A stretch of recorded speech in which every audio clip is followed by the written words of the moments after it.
আলাইকুম বন্ধুরা, আমি আজকে কন্টেন্ট মনিটর পেয়েছি আপনাকে দোয়া এবং ভালোবাসা।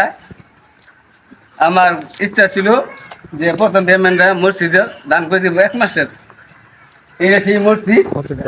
আপনারা সকালে থাকবেন আমার পাশে। আমি মসজিদে কাজটা অনেক বাকি আছে, অনেক কাছে টাকা পয়সা তুললে আমরা এই মসজিদটা করছি, কিন্তু এখন আমাদের কাছে সব সামর্থ্য নাই। আমাদের এলাকাটা খুব গরিব, মানে দিনে না দিন খা যতটুকু পারছি করতে। যদি আপনারা যে আমার পাশে থাকেন, এই ফেসবুকে যা টাকা ইনকাম আসবে 1 মাসের ফুল টাকাটা আমি মসজিদে দিয়ে দিব প্রথম পেমেন্টটা।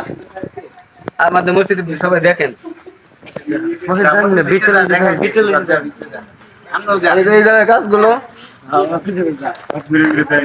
এগুলো কাজগুলো বাতাসে 7 মাস করা হয়েছে, সব তুলে তুলে আমাদের এগুলো আমরা গাছ রয়েছে, এগুলো সম্পূর্ণ গাছগুলো করা হবে। যদি আপনারা পাশে থাকেন, আর এগুলো বুঝতে পারছেন, এগুলো যা করা হয়েছে মনোরঞ্জনের সব কিছু মানুষের কাছে রাজাকাটি টাকা পয়সা তুলে করা হয়েছে। আমাদের সমাজটা একদম নিম। আপনারা সকালে পাশে থাকবেন। সবাইকে